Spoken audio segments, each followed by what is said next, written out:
I say that you have to have a purpose. If you're not clear what your purpose is, find one, right? You got to have that purpose to drive you. Otherwise, who cares? And then create a vision around that. What is that going to look like, right? What would your life look like? How would you feel if you were carrying out that vision? And then you have to create the intention for that to occur. And for a lot of people, creating the intention's a little trickier. Welcome to the Brain Regen Lab podcast, where ancient healing meets modern science to transform the future of brain health. I'm Dr. Greg Eckel, and after 25 years in the trenches of integrative medicine, I'm here to challenge the status quo. On this show, we dive deep into the most advanced strategies in brain regeneration, cognitive longevity, and bioenergetics with some of the brightest minds in neuroscience, medicine, and performance. Whether you're fighting cognitive decline, optimizing your mental edge, or just curious about what's possible for the human brain and being, this podcast is your lab for discovery, healing, and human potential. So let's push the boundaries of what's possible, revitalize your mind, transform your life. Let's begin. Hey, welcome back, everybody. Dr. Greg Eckel here. Our title of the talk is Regaining and Maintaining Your Health Over the Age of 70. You heard that right. It is never too late. My guest is Dr. John Neiters, and he's been teaching and practicing the combination of functional medicine paired with traditional Chinese medicine for several decades. He has been practicing Tai Chi, Qigong, and meditation for 50 years. He has hosted over 500 call-in talk radio shows on The Balancing Point. And he currently lives in Alameda, California with his wife, Jenny, and son, Johnny. His wife, Jenny, is the acupuncturist for the 49ers football and St. Mary's rugby teams. He has authored the book, The Sweet Spot, on how to read your blood work and plans to have 2 additional books published this year. Dr. John's patients, staff, and listeners call him the storyteller. Welcome aboard, Dr. John. Yeah, I didn't request that they put that term on my card, but they did it, right? I love it. And you've probably seen this too. I'll have patients come up to me 20 years after I taught a class, and they'll go, the only thing I remember is your story about Mary, right? The stories just stick, right? Well, I'm honored to be on here, Dr. Greg. I love the format of your show and the things that you look into. So let's have fun today. Awesome. I love it. Well, so tell me, what was your turning point to spark your change? Like, you've been at this for 50 plus years, so you've got some insights to share. I'm sure you're seeing a tremendous amount of change over 5 years or 5 decades of practice. And oftentimes I hear from patients like, oh, am I just too old for this to work for me? Yeah, right. The answer is no, right? And I am actually, fortunately, living proof of that. And I have a confession to make, with years and years of doing Tai Chi and Qigong and being interested in my health and other people's health, I hit that point a few years ago where I got that horrible disease, the too busy disease, right? And I was president of an acupuncture college, teaching, running my practice, and unfortunately, I completely let my health go. Now, I don't think I told you this part, but a year ago, December, 13 months ago, I very nearly died. And that was an epiphany. Now, I can tell lots of stories about how I got into the practice and why I love the combination of functional medicine and traditional Chinese medicine. But just to give people hope, I want to tell a little bit about what happened last year. I was actually this morning doing our second edit of our another lab reading book, but the next book that we've started on, the working title is Never, Ever, Ever Give Up. And it's really the story of the suffering that I went through totally at my own hands by not putting my attention where it needed to be, giving all this advice to patients and not following it myself for the last few years, right? And so I was flabbergasted when I finally found out that I was terrifically diabetic. I mean, not just a little. I mean, my labs, my hemoglobin A1C was over 11. I've had heart issues for years, AFib, but I was able to control that with herbs and supplements, no problem. But late last year, I developed atrial flutter, which, as you know, is a totally different game, where there are cells in the heart that are not supposed to be sending messages to beat, and they all started doing that. So I had a very dysrhythmic band playing in my chest. And so I actually found out how bad it was last year, toward the end of the year. I actually passed out in a Trader Joe's. And, I was from the child of the 60s, right? So, you're Mm. playing football, you get knocked down, you just get up. That's it. You're fine. Everything's good, right? So I tried to do that at Trader Joe's, but I looked up and staring me in the face was a container of hummus. And I knew hummus shouldn't be on the same level with my face, right? So, of course, Yeah. they called the emergency medical people and they came in fabulous. They took me to the emergency room, but the emergency room where I lived is usually very sparse, maybe one or two people there. But for some reason, this Friday night, all 11 rooms were full. I'm sitting in the hallway, and there's one poor doctor sitting there like a deer in the headlights. And fortunately, there was an older, experienced nurse that would literally take him by the arm and walk him over and say, "This is likely a stroke, and you go in and see them." And she was leading him around. Well, they did an EKG on me. They checked to make sure I didn't have any brain bleeds from falling, but they did an EKG, and I saw this young physician's assistant come over to the doctor. And they talked for a minute, and then they both looked at me, and he shook his head no. And I'm going, okay, whatever." So it wasn't till I got home and ordered my labs and my report that I found out that I was in significant atrial flutter. My ventricles, the bottom chambers of my heart, were beating at 72 beats a minute, and my atria, the upper chambers, were beating at 288 beats a minute. Not a good combination, right? So that I did not have a fix for with Chinese medicine. Now, someone out there may, but I don't. And so I talked to my cardiologist, great guy, and we agreed that I do a catheter ablation, right, where they go up through your groin and go into the heart and ablate or kill some of those cells that are sending the wrong messages. Well, it turns out I had a lot of them. And so I was under anesthesia a lot longer than they had expected. And as you know, the danger with older people being under anesthesia, and I was 72 at that point, is that they can get lung collapse, atelectasis. And I did. Well, I didn't know that at the time. They sent me home. I was fine most of the day, and I was watching a movie, a bad movie, by the way, with my wife and son, and suddenly I was having trouble breathing. And it finally got to the point that I was barely able to breathe. They took me to the emergency room. Again, I got great care. And they diagnosed me with congestive heart failure and pneumonia. Now, for a 72-year-old, that is not a good combination. But again, they put me on, massive rounds of antibiotics. I got phenomenal care. I was in there for 4 days, and they sent me home. Okay. They saved my life. The catheter ablation saved my life. The care that I got in the hospital saved my life. But then they just kind of threw me out and said, "All right, go see your cardiologist in 6 months," right? Well, and then this is where the beauty of having different systems comes in. So my high sensitivity C-reactive protein, which is a measurement of inflammation in the heart and arteries, was through the roof. Of course it was. They had dug around in my heart with an instrument, right? And I had pneumonia. So it was very high. They didn't even check those things. Fortunately, I treat a lot of that. We're able to get the high sensitivity C-reactive protein under control pretty often. But as I'm lying in my hospital bed, feeling very foolish and very fortunate and blessed, I said, if I'm going to live any longer, my purpose isn't done. And if I'm going to live, I need to turn this around. So I gave myself a 4-month guideline or a deadline to completely turn my health around. Now, again, this is at 72 going into 73. And so I started following all the advice that I'd given to many other people. I got a partner to go with me to the gym at 5:30, 5 days a week in the morning. Started working out very light at first, but doing weight training primarily to get my blood sugars down, and then started increasing it. Well, I have to tell you, in 4 months, I doubled my strength.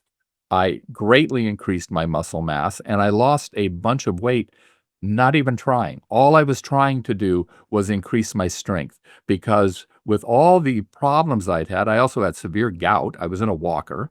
I had lost so much muscle mass in my thighs, it was hard for me to get out of a chair. And so I worked pretty diligently at increasing muscle mass. And the weight loss came with it kind of as an accident. And I would experiment with other things that I thought would help with the muscle mass, and indeed they did. And there were a couple of key little additions that really took me over the plateau into doubling my strength. I'm no longer diabetic. I have no pain in my feet. I was hospitalized for 4 days last year with a gout pain in my knee. I couldn't walk. I don't have that pain anymore. I had prostate issues. I don't have those anymore. And the reason I'm telling you all that is that's available to anybody, right? Now, I was blessed. I didn't have something that was going to kill me right away. I didn't have some incurable disease, but there are so many people, and you know this, you see it, so many people at their early 70s that had allowed themselves to become the way I was. The difference is I didn't give up, and I realized what it would take. I got the woman that I wrote the books with became my workout partner. She would bring her dog over at 5:30 to hang out with my dogs all day, and we go to the gym and then go to work. I changed my diet, obviously, but I really started focusing more on my gut health than I had been because, of course, that's the root of most inflammation is originally in the gut. And so I started getting up on Sundays and I make 3 quarts of 2 different things. I will make a soup like a pea soup, maybe with a little ham in it, and I'll make a chili with lots of beans, and they both have massive amounts of vegetables. Well, that whole thing in my Instant Pot takes about an hour, and I'm sitting, playing on my computer most of that time, and I'm getting about 60 grams of protein a day and about 35 grams of fiber, and it's a fabulous prebiotic.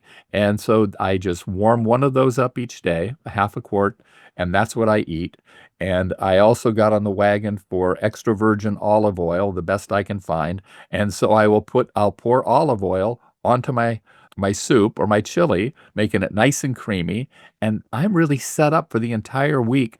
And that whole thing costs about $30 a week. So, right? So all the way around, it helped my health financially, spiritually, physically, all of it. And so I'm now really getting out there to convince people here, I'm a living example. I screwed up, but I caught it in time that it can be turned around. Super inspiring. And that has been just a year turnaround. That's not typical, Dr. John. It took you a while to get to that state. And then for you to just say, you know what, I'm taking a stand. I'm in the healthcare industry and I know how to do this. It is super inspiring to hear the turnaround. And you listed so many conditions or very common symptoms of metabolic syndrome, from Yeah, the congestive heart failure to prostate issues to neuropathy to a lot of things that people just say, I'm getting old, right? Big air quotations of there is no such thing as that. And your body is resilient and can still turn around. I think it is a very important message, especially from a medical practitioner such as yourself, to share that journey. And going 5 days a week, you kind of needed to, right? You I still. did. Absolutely. So up to that point, I mean, I think we do have a lot of medical professionals that listen in and watch. And I was just at Da Vinci 50. It's an age reversal mastermind Oh, yeah. I'm a founding Yeah. member of, and talking to other providers. And we're typically the last ones to get care because we're so busy. There's, more than Right. enough suffering to go around. But we've reversed that here at Energy for Life Centers of saying, you know what, we actually need to be at a very high frequency if we're going to serve more people. We're going to attract folks in by that vibration and that frequency of thriving. I've just kind of put it in my head of, hey, I want to be the picture of thriving. And so if that's appealing to other people, they're going to be attracted to it. And so this aspect for you, I want to break down kind of the thought process, because a lot of these things you've got a lot of scientific research behind, but most importantly, you notice the difference. And so it's nutrition and it's exercise movement. Let's start with the movement component of what you assembled for you and then your buddy or accountability buddy who's Mhm. also doing it. I know you say, the best recommendation is get a buddy to do these things with. I think a lot of times we have been in long term relationships or spouses, and we kind of start getting into some routines that aren't so healthy. So, what's the habitual or mindset change that helped you get there? I mean, I think winding up in the hospital for 4 days with some significant Yeah. health processes was the wake up call. But, we've seen people even hit further bottom. So, help us in that mindset shift. Hey, it's Dr. Eckel here, just taking a quick moment to say thanks for tuning in to the Brain Regen Lab podcast. If you're enjoying this conversation and want to stay ahead of the latest in brain health, biohacking, and longevity, make sure to subscribe at brainregen.com/podcast. Not only will you never miss an episode, but you'll also get exclusive insights and tools to help you optimize your mind and body. I appreciate you being on this journey with me. Now, let's dive back in and keep unlocking the full potential of your brain and body. Well, you're a youngster, so you may not have heard of Warren Zevon. He was a very popular musician during the 60s and Werewolves of 70s. London. Come on, I Oh know. my God. Okay. Well, Yeah. when he discovered that he was dying of lung cancer, David Letterman invited him on his show, and he did a show devoted only to Warren Zevon, right? And he sang a song there that really touched me at the time. And so he knew he was dying of lung cancer. And the song goes something like, "The shadows are falling, and I'm running out of breath. Hold me in your heart for a while." Right. And as I'm going to the hospital, I'm humming that song over and over Wow. because I couldn't breathe. Right. And it's like, it just kind of hit me. And so it was on the way that I kind of said, wow, we got to turn this around because I'm with my son, right, who just graduated from college and my wonderful wife. And it's like, yeah, okay, I'd like to turn it around for myself, obviously. If not that, for my son, for my wife, for my patients, that rely on us so much. And so it was there that I started turning it around, even in the hospital, looking at my meal plans and things. And my diet wasn't horrible, but it certainly wasn't perfect. But I started to look at obviously simple detoxification issues. And I'm not big on cold. I should be, but I'm not. So I look at heat. So sauna, hot tub, etc., to sweat things out. And for exercise, I did have a long history of teaching Tai Chi and Qigong. So even when I couldn't stand up on my bad feet, I could still do the Qigong energy movements and stretching and things like that. So that really aided me a lot. And then getting into the gym to lower my blood sugars fairly quickly, I really wanted to do high intensity, short duration weight training because that pulls more sugar into the muscle cells.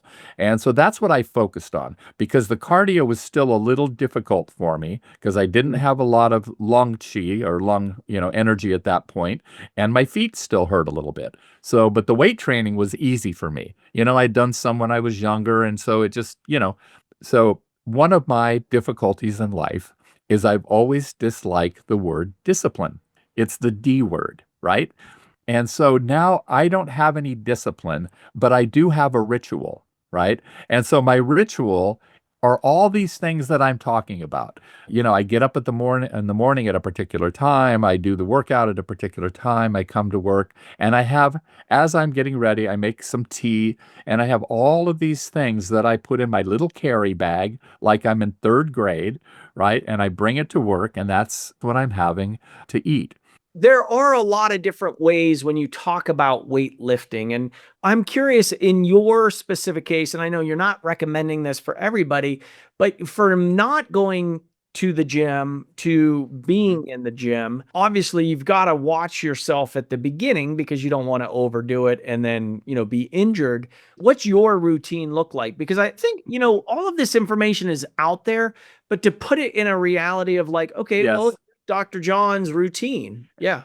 Yeah, and I'll tell you, I took a very deep dive Now, I treat a lot of diabetes, ironically, and we have a list of exercises that we recommend to people. And usually we recommend, because it's a little easier for people's head when they're getting started, as it was for me, we'll do a split routine, upper body one day, lower body the next, take a break, upper body, lower body, take a break. So that way we're getting some recovery time.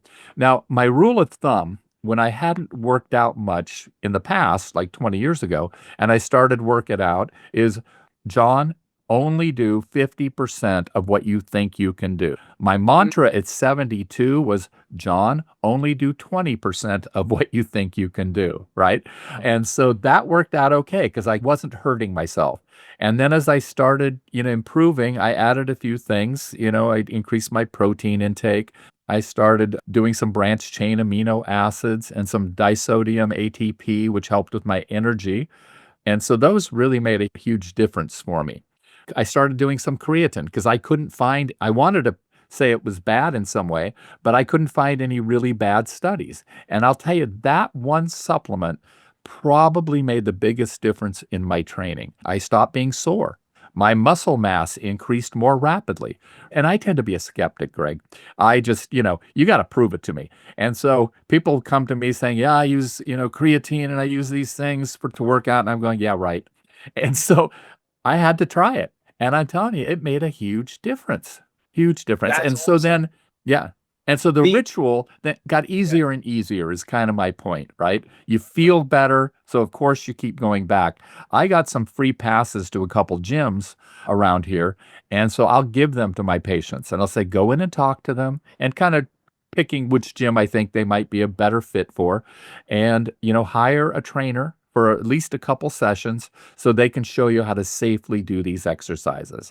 And a lot of people that haven't been to a gym are afraid it's, this, Arnold Schwarzenegger meat market, right? And I say, no, go to this gym because everybody there is overweight and they're out of shape. So try that, right? Just kind of getting it to fit for them. And of course, once they start going, they love it. They keep doing it.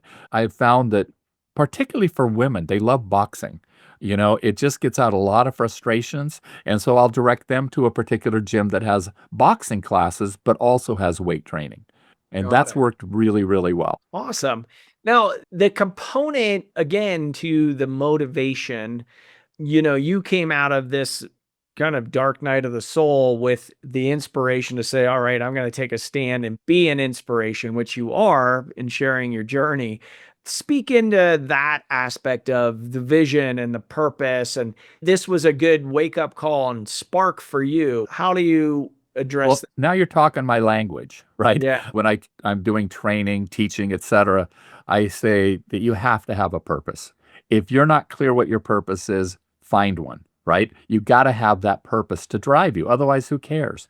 And then create a vision around that. What is that going to look like, right? What would your life look like? How would you feel if you were carrying out that vision? And then you have to create the intention for that to occur. And for a lot of people, creating the attention's a little trickier.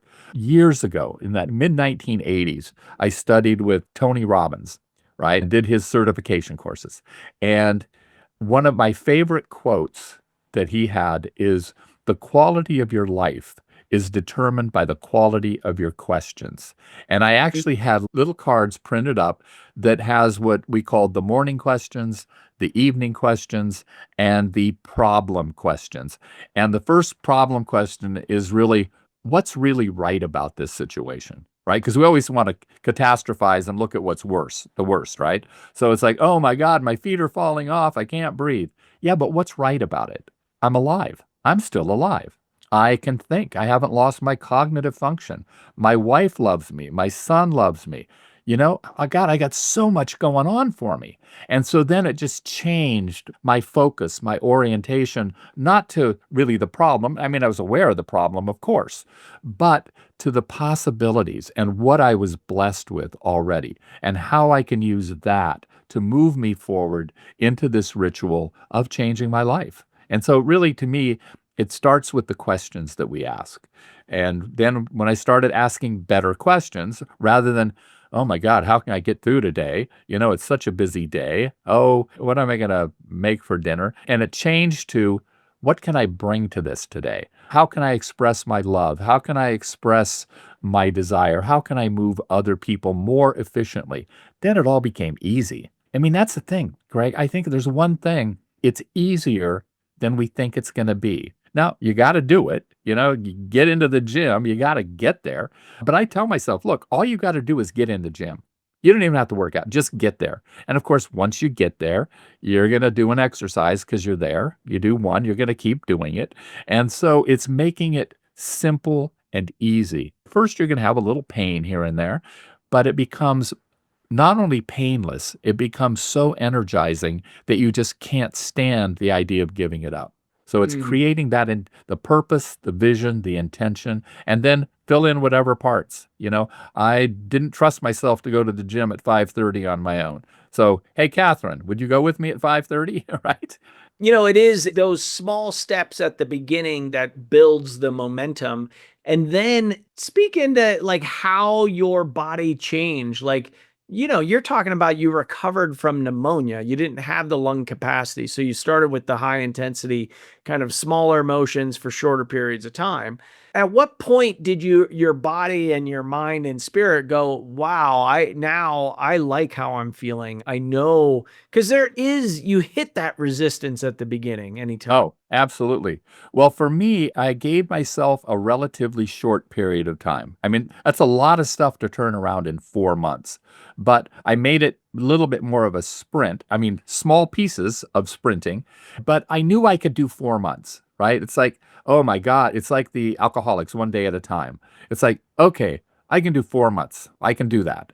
And so at that point, it's so ingrained, you're not going to give it up. And I honestly felt so much better. After 4 months, it was remarkable. Now, I Mm. keep feeling better over time, but really, it went up so fast. And that even shocked me. And I would tell patients that you can do it. But in my mind, I'm thinking, oh, 6 months, a year, because I'm used to people maybe being 100% compliant. And I was 100% compliant. It took 4 months. And that was really when it turned around. Yeah. Wow. Yeah. So setting your sights and sticking with it. I love that. Just get in there and the rest will follow. Any last closing words of inspiration or anything, any recommendations for folks that might be hearing this saying, all right, Dr. John, you said it was going to be easy, but that's not easy. Yeah. Make your doctor check your uric acid. Yeah, I don't know if you've read Drop Acid by Perlmutter, and he goes back to Alexander Haig, who in, I think, 1892 wrote a definitive book on the dangers of uric acid, right? Well, I have kidney stones and I have gout. My doctor's great. He's a great guy, a very bright guy, but he was doing my annual Medicare physical and lab work. And he said, okay, here's your lab work. I said, did you include uric acid? He says, oh, no. I guess Yeah. we could. Yeah, no, I have gout. Yes, you should, right? But I do a uric acid on everybody. It's a $4 test. And if that's high, if you have elevated uric acid and you don't treat that, it's going to be a nightmare treating all the other stuff, diabetes, high blood pressure, right? And so that's just You a like test what's the range that you like there for optimum health? under 4.8. Okay. Yeah. Well, more women. Men, 5, I'm okay with usually. Yeah, but women I like under 4.8. But it's interesting. So looking at LabCorp, for example, it'll have a range. I think theirs is now 8.6. They move around. But it says for people with gout, it should be under 7. Well, if it should be under 7 for people with gout, why wouldn't it be under 7 for everybody? It makes no sense to me. And so that, to me, until you get that piece handled, it's very difficult to treat all the other stuff that go along with it. So I've become kind of a fanatic about testing uric acid. The other thing I'll tell you is quite by accident, totally by accident. As I'm suffering through gout a couple years ago, my whole office got COVID, same day. Half vaccinated, half not vaccinated. Everybody got sick the same day. I did hydroxychloroquine. I tested negative in about 30 hours, but I still had horrible fatigue. But I kept taking the hydroxychloroquine. And at the end of the week, I said to my wife, honey, I don't have any pain. Of course, you never want to self-diagnose, right? And I said, how could COVID get rid of my pain? And I'm holding in my hand a bottle of hydroxychloroquine, which is the trade name is Plaquenil, right? And Plaquenil's been used to treat rheumatoid arthritis for years. So I looked it up and found out that one of the major things it controls is interleukin 6. And I'd long suspected that was part of my problem. So I researched supplements to control interleukin 6. Sure enough, got rid of all my gout pain because it wasn't so much the uric acid crystals as it was the inflammation from the uric acid crystals, if that makes sense. So once I Yeah. got my IL-6 in line, my life's been grand. Wow. Yeah. That is phenomenal. Well, Dr. John Neiters, thank you so much for the inspiration, the words of encouragement to our listeners and viewers. And thanks for coming on the show. Dr. Greg, it's been really a pleasure. Really a pleasure. Thanks for having me on.